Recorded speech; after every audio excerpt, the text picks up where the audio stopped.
Um gênero clássico da literatura, a poesia, vem ganhando cada vez mais popularidade na internet. Versos que viralizam nas redes, jovens autores que apostam em textos curtos, linguagem simples, direta, os chamados poetas da internet ou instapoetas. Eu recebo no programa Fabrício Carpinejar, o jornalista e escritor que começou a publicar os seus textos num blog de poesia. Também converso com a doutora em Sociologia da Universidade de Brasília, Ana Rossi, e o professor e instapoeta Saulo Pessato.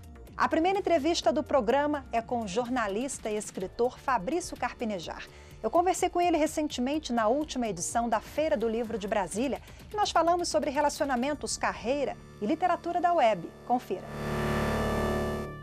Eu comecei com poesia. Eu tenho uma forte obra poética. Comecei com As Solas do Sol, depois Um Terno de Passos ao Sul, Terceira Sede, Biografia de uma Árvore, Cinco Marias, que é um livro, de uma certa forma, romance em versos, que eu trabalhava sempre o núcleo familiar. Depois eu passei a desdobrar o núcleo familiar da poesia para a crônica, e da crônica para uma narrativa biográfica que começa com Cuide dos Pais Antes que Seja Tarde. O Cuide dos Pais Antes que Seja Tarde foi a minha preocupação, que eu não estava sendo um bom filho. Não estava sendo um bom filho. Eu era um bom marido, eu era um bom amigo, eu era um bom pai, mas não um bom filho. Porque os pais temos o costume de adiar. A gente não entende a paternidade como uma via de mão dupla. Parece que a gente só enxerga os pais como provedores. E eu percebi o meu erro quando eu fui levar meu pai ao médico. Ele estava com pressão alta. Fiquei com a sua carteira e seu celular e tive que preencher o prontuário de entrada no hospital. O prontuário perguntava biotipo sanguíneo, não sabia. Perguntava alergia à medicação, não sabia. Perguntava se teve sarampo, cachumba, catapora, não sabia. Eu não sabia responder nenhuma pergunta do meu pai. Eu nunca me preocupei em me esforçar para amá-lo. Eu recebi meu pai pronto como uma encomenda. Meu pai é uma função. Eu não tinha percebido que tinha pessoas dentro da função. E os pais não sabem nem como pedir ajuda, porque eles não querem interromper ou atrapalhar a nossa carreira, os nossos hábitos, o nosso romance. E eles ficam como mendigos dos nossos cuidados. Eu não sabia nada do meu pai. Eu nunca soube se meu pai era bom em quê na escola. Se ele tinha ficado em recuperação, quem é seu melhor amigo, se tinha cachorro, quem foi seu primeiro amor. Eu nunca perguntei. Como a gente se esforça com um amigo de fazer perguntas. Você passou a ser mais próximo, mais amigo do seu Carlos? É o seu Carlos e a dona Maria Carpe, seus pais, né? Eu sou o maior chato deles hoje. Incomodo. E não é que eu telefono e falo com eles, é eles que devem desligar. Eu não desligo. Qual é a idade deles? 80 anos. Que bom que deu esse start, assim, a tempo, né? Que é justamente o título do livro. Culpa é tudo o que a gente não fez. Saudade é tudo o que a gente fez. E a gente não pode idealizar o encontro com os pais. Viver o possível, o precário, os horários quebrados. E todo mundo será um dia pai de seu pai, pai da sua mãe, mãe de seu pai, mãe da sua mãe. Carpinejar, você usa a literatura para promover esse tipo de reflexão? Sim. Literatura para mim é urgência, literatura para mim é fome. Literatura é aquela vontade de mudar a si mesmo, em vez de ficar querendo que os outros mudem. Vamos falar sobre as redes sociais, né? Você tem milhares de seguidores e você já está aí há 20 anos escrevendo, mas nas redes sociais, na internet, que o seu trabalho ganhou visibilidade com o blog literário. E como é que é a tua relação com os internautas? Você responde quando dá, né? Eu Sim, vejo que você é bem respondo. atuante. Eu leio o leitor. Eu fico pensando que eu acho que a vida do escritor é um ciclo generoso. Antes, quando eu era pequeno, o amigo imaginário cuidava de mim. Adulto, sou eu que cuido do amigo imaginário. E talvez meu leitor seja esse amigo imaginário. Eu não suporto ver o leitor em crise, em dúvida, penando, com dificuldade de relacionamento. Eu me misturo. Como você é um bom entendedor da alma feminina, então eu já tenho a dica. Qualquer coisa eu vou te ligar, então. E do dia a dia com os internautas na troca poética nos blogs de poesia, nasceu o último livro de Carpinejar, Minha Esposa Tem a Senha do Meu Celular, onde ele propõe uma reflexão sobre os relacionamentos atuais em tempos de rede social. O relacionamento, hoje em dia, acaba sendo um desafio. Pelos tempos líquidos, pela postura nas redes sociais, porque é muito fácil casar e descasar. E também porque o casamento é uma liberdade. Tem impactos novos na vida a dois. E eu busco refletir sobre isso. E a sua esposa tem a senha do seu celular? Tem a senha até do meu cartão de crédito, do meu cartão bancário. Não existe essa pressão quando já há confiança. A questão é quando não há confiança. Aí você se perturba por qualquer indício. Aí você quer a senha, outra pessoa não quer dar senha, e já começa a viver um ambiente de tensão, de cobrança, de reclamação. Eu nem sei como que ela descobriu minha senha, ou como eu descobri a senha dela. Aconteceu espontaneamente. O celular a gente deixa na mesa, carregando. Aí é uma tranquilidade não trair. É uma tranquilidade ser leal. É uma tranquilidade não ficar agitado com uma mensagem que você possa receber, com um telefonema que você possa receber. Você não precisa carregar o celular para o banheiro todo momento. Não precisa dormir com o celular. Não precisa tomar banho com o celular. A gente está escravo do celular. Parece que toda a nossa vida privada está contida naquele aparelho. Isso é uma miragem, é uma ilusão. O celular é apenas um instrumento de convivência. E por que as pessoas ficam perturbadas em ter ou não ter a senha? Porque quem está na relação só fica mexendo no celular. Atrapalha. 24 horas. Vai jantar ou almoçar fora, tá olhando o celular, não tá olhando o outro, não tá rindo para o outro, tá rindo de piadas que acontecem no WhatsApp, tá conversando com outras pessoas. É o maior desrespeito. Então eu me pergunto, se a outra pessoa se dedica integralmente ao celular, óbvio que tu pensa, nossa, o que tem ali dentro? Por que não me dá a senha? Quem não fica preso ao celular, ninguém vai querer saber a senha ou não. Existe uma maldade contemporânea?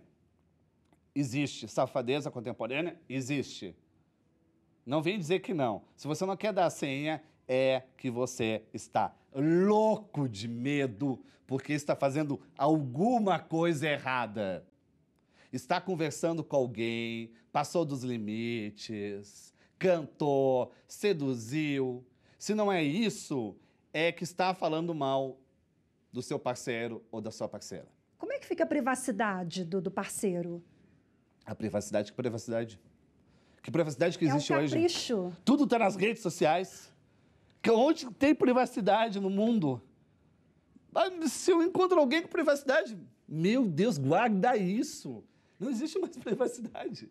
Mas acho que isso causa uma certa estranheza, porque veio a partir de um post que você fez no Facebook, o título, e daí deu aquela polêmica toda. Ué, essa mulher tem a senha, por quê e tal. Ainda as pessoas ficam surpresas, né? É soma de individualidades. Não somos uma única pessoa, eu e minha esposa. Ela tem a sua liberdade, sua independência, seus pensamentos, suas escolhas, suas opiniões. Eu acho muito mais perigoso ter o mesmo Facebook, ter o mesmo WhatsApp, ter o mesmo Instagram. Não, eu tenho o meu, ela tem o dela. O celular é transição. Ele não representa esse monumento da privacidade como se tem dito. Vê o quanto que a gente gosta de causar ciúme à toa.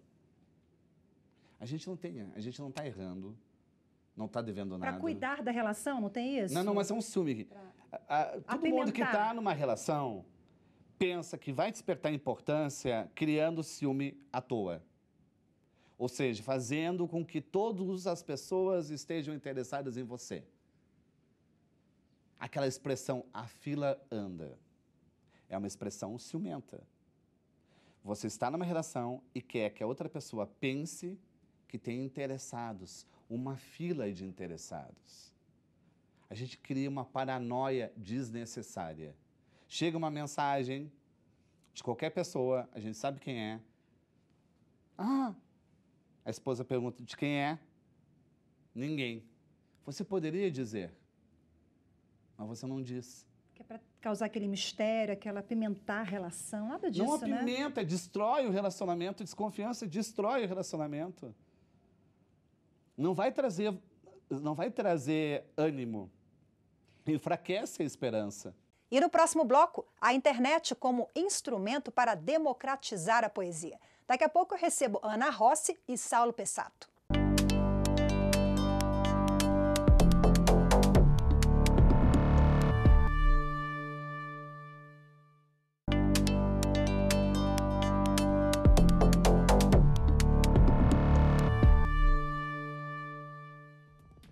Uma nova forma de consumir literatura, tornar a poesia mais democrática, de fácil acesso pela internet. O Iluminuras de hoje abre as portas para a literatura da web, os chamados instapoetas. Neste segundo bloco, você confere a entrevista que eu fiz com a doutora em Sociologia da Universidade de Brasília, Ana Rossi. Também conversei com o instapoeta e professor Saulo Pessato. Como é que começou essa ideia de apostar na poesia pela internet? Na verdade, quando o Orkut se extinguiu das redes sociais e o Facebook estava surgindo aqui no Brasil, eu tinha um Twitter, que era Poesia Reclamada, ele não tinha nenhum propósito de ser poesia. Eu só brincava com 140 caracteres e fazia alguma coisa com rima e métrica. E aí, quando o Facebook chegou, os meus leitores falavam, vai para o Facebook, lá tem mais possibilidade de espaço, pode escrever textos mais longos. E mesmo com resistência de ter mais uma rede social, eu acabei indo, levei o Poesia Reclamada para o Facebook, e aí eu comecei a trabalhar um pouco mais com a linguagem poética nessa rede social nova. E aí eu deixei o Twitter de lado, e aí a Poesia Reclamada começou a ganhar mais visibilidade, mais crescimento. E como é que é a linguagem? Você adapta a linguagem para popularizar a poesia? Porque os poetas da internet, né, como vocês são conhecidos, como quem faz esse trabalho, a gente acaba chamando, né, de instapoeta, poetas da internet. Vocês adaptam a linguagem para aquela coisa curta, simples ou não? Eu tenho muita influência clássica, porque dei muito tempo aula de literatura, então eu tenho mestres muito classicizantes, assim. E eu precisei me adaptar a essa linguagem mais instantânea, mais de Instagram mesmo, e aí eu fui procurando mais influências modernas, né, de 1922 para cá. Manuel Bandeira, Paulo Leminski, Milor Fernandes, que tem esse veio humorístico forte. Então, mas eu não abandono a linguagem. Acho que eu me considero dos poetas de internet o que misturam mais assim a linguagem clássica, a poesia mais repleta de ritmo, métrica e rima com aquela coisa pílula, poesia, o poema pílula dos modernistas, né? Mas você tem essa relação muito íntima com o leitor, né? Essa intimidade acabou gerando os seus 2 livros, com a participação dos leitores. Isso é uma coisa completamente nova na literatura, porque nenhum dos poetas do passado tinham esse contato tão urgente com quem os lê, com quem os lia, né? A rede social promoveu isso, exatamente, né? A rede social promoveu isso. Antigamente, um poeta publicava um texto, um livro, uma tira de jornal, a crítica, os leitores entravam em contato como? Por cartas. Hoje em dia, você publica um texto na internet, a resposta é imediata. A crítica é imediata, o comentário está lá embaixo do texto, com 1 minuto de tempo pós-postagem. A mensagem vem no direct, vem no inbox, imediatamente. É aí que está essa intimidade com o leitor. Foi Isso daí interfere no seu trabalho? No início interferia um pouco. Porque você é criticado também. Eu acho que interfere, porque inevitavelmente a gente fica com cuidados que talvez um poeta do passado não tinha. É um pouco delicado lidar com esse feedback tão instantâneo. Seria mentira dizer que não interfere. Interfere, sim. Mas acaba sendo positivo, porque você tem esse cuidado maior, né? Positivo e negativo. Acho que tudo tem um lado positivo e um negativo. A gente acaba sendo um pouco mais cuidadoso. A gente acaba... Eu acho que eu me moldei muito nos últimos anos por procurar entender essa linguagem que eles querem, que não era a que eu oferecia. Então, isso me moldou. Um lado positivo, isso. Eu pude me adaptar muito mais ao leitor contemporâneo do que talvez se não tivesse as redes sociais. Talvez eu fosse ou me tornasse um poeta fora de época, porque com muita influência no clássico acabaria não me fazendo entender no contemporâneo. Ô Saulo, quando você fala o que eles querem, né? Quais são as características desse texto? O que eles querem? As pessoas querem textos que dialoguem com comportamentos, né, que digam, que falem de sentimentos que elas também... Eu diria até que a gente está vivendo uma espécie de neorromantismo, né, em que o ego é um elemento muito central para o leitor. Eu quero me identificar com o que está sendo trabalhado liricamente aqui. E era o que acontecia na primeira metade do século XIX, essa intimidade com o ego. A burguesia se tornava um público essencial da literatura, e ela queria se identificar com aquilo, ao contrário do que o público anterior, que se identificava com os greco-romanos, com a literatura clássica. Então, hoje a gente está vivendo essa necessidade do ego, de encontrar o eu no texto. Mas, às vezes, eles não se encontram nos seus textos. Às vezes, eles não se encontram. Porque você fala absolutamente sobre tudo, e com temas polêmicos e tabu também. Muitos. E aí, como é que fica? Então, aí geram uns conflitos. Alguns leitores brigam comigo, deixam de seguir a página, ou chamam um grupo de pessoas para virem me atacar. Por exemplo, existem textos de cunho político, eu acho importante se posicionar. Então, quando se ataca um grupo X, o grupo Y vem em peso. Eu falo sobre morte, eu falo sobre suicídio, sem romantizar, obviamente. Falo sobre escatologia, sobre sexo. A gente está vivendo uma época muito cheia de pudores. As pessoas voltaram a ser... É incrível num país como o Brasil, né? No século XXI, 2019. Mas existe um tabu ainda na questão do sexo. Então, quando os leitores se deparam com uma palavra feia num poema, ou com uma crítica a uma figura que elas admiram, aí se torna um ataque pessoal. Elas se sentem ofendidas. Esse ego se manifesta e elas se sentem ofendidas, como se estivesse atacando a elas. Aí elas vêm e me dizem, olha, eu estou deixando de seguir a página, eu acho que a poesia não deve falar sobre isso. As pessoas falam muito isso. Isso não é poesia, você pensa que é poesia, isso não é poesia. Eu falo assim, ok, eu não sei o que é poesia, então. Muitos leitores estão na internet esperando você publicar um texto que sirva para a legenda de suas fotos. Tem gente que não quer poesia, a maioria não quer poesia. Quer copiar ela quer copiar alguma coisa que seja bonitinha para ilustrar uma foto dela. A internet ficou pequena para você, porque você migrou da rede social, você continua, claro, com esse trabalho muito forte, Poesia Reclamada, o seu Insta, Saulo Pessato, mas acaba sendo um caminho natural, o livro físico? Eu acho importante o livro físico, né? O livro físico ainda é um herói da sociedade leitora. Por mais que tenham surgido tantos mecanismos novos, tantas ferramentas novas, o e-book, as pessoas querem ter o livro na mão, elas querem sentir o cheiro, querem pegar o livro, querem ter do lado da cabeceira. Então, aí eu fui para essa velha, nova possibilidade, né? Olha aqui, a velha nova possibilidade. Esse é o primeiro livro. Com poesia reclamada no Jardim das Borboletas. No Jardim das Borboletas. E aqui você faz uma divisão bem interessante, né? Manhã, tarde e noite. A partir daí você vai pautando as poesias. Como é que foi isso? Eu dividi em 3 fases, porque além da questão da borboleta, que representa essa questão de fases, nós temos a fase da crisálida, a pulpa, a crisálida e a borboleta em si. O amor também, que é o tema desse primeiro livro, Lírica Amorosa, ele também muitas vezes é passível de fases nas nossas relações.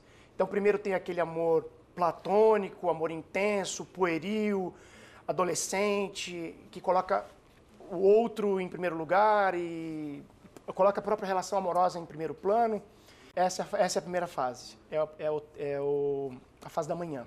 Depois vem a tarde iluminada, a fase da tarde, em que eu coloquei os poemas do amor mais reflexivo, em que os sujeitos líricos pensam um pouco mais, comparam o amor, tentam definir o amor. Isso é uma coisa muito comum na literatura clássica, tentar definir o amor, tentar se encontrar dentro da relação amorosa.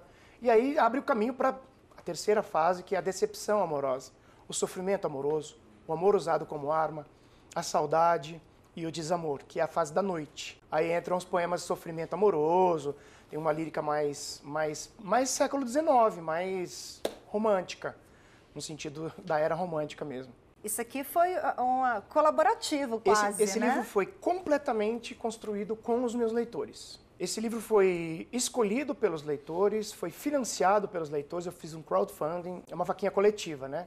E aí eles me ajudaram a desenrolar o livro, escolher capa, escolher nome e tal. E a literatura, ela foi ficando mais democrática, saiu dos livros para blogs, troca de ideias, publicação de versos, poesia. Como é que surgiu esse movimento? Eu vejo isso como um desenrolar natural do desenvolvimento da tecnologia digital e o acesso das pessoas a essas tecnologias. Então, a questão da web, para mim, é muito interessante, relativamente pouco estudado, mas já praticado muito por poetas, escritores, que usam hoje as redes sociais para publicar seus livros, publicar seus textos, fazer uma divulgação que transcende, digamos, o público que tem acesso ao livro. Então, a internet, ela não tem barreiras. Isso pode ser acessado de vários países, em vários momentos. Então, é algo que tende a aumentar o público potencial para acessar esses textos, esses livros. Eu vejo como um complemento natural do livro. Acaba tornando a poesia mais democrática e aproximando os jovens leitores para migrar para o livro físico? Sim, eu não sei se tem necessariamente essa migração, em que medida ela existe, mas a web, ela possibilita um acesso ao texto, à escrita, de outra maneira que o livro. Hoje, o que eu vejo, por exemplo, no Instagram, muitos jovens poetas que publicam diretamente nesse médium, né? Então, é algo que muda a estrutura da própria escrita. É algo que vai intervir no raciocínio, porque uma coisa é você fazer um texto no papel, escrever, corrigir e depois você publicar. Tem muitos poetas assim, mas tem muitos também, que eu acho que a geração mais jovem, que acessam diretamente essas redes sociais. E aí a escrita ela é diferente, porque eles têm uma capacidade de usar os recursos também tecnológicos. Tem um grande poeta brasileiro, que é o Augusto de Campos, ele já faz há anos uma poesia usando os recursos da internet. Antes ele estava muito na questão da semiótica, da comunicação, então ele faz versos que têm uma forma quadrada, retangular, e hoje ele migrou para a internet e ele usa os recursos técnicos das cores, do aumento das letras, maiúscula, minúscula, algo que aparece, que desaparece, o que a gente não pode fazer no livro, né? Então, torna-se outra coisa, que é muito dinâmico também e muito interessante, com possibilidades infinitas. Mas as características da linguagem, é muito diferente? Qual é a sua visão? Olha, eu tendo a ver isso como um movimento natural da língua, né? Quando a gente pega a história de uma língua, no caso a história do português, existem mudanças que vão acontecendo. A meu ver, a internet, ela é um desses elementos que vai propiciar essa mudança. E tem coisas novas, e eu tendo a ver isso como algo positivo, uma potencialização que você vê, por exemplo, nas formas tipográficas, como você vai ver o uso de itálicos, você vai ver o uso de minúsculas, você vai tender a uma linguagem mais oralizada. Mas isso, na minha visão, não é negativo, é algo que potencializa a linguagem. Agrega, né? Exatamente. Agrega.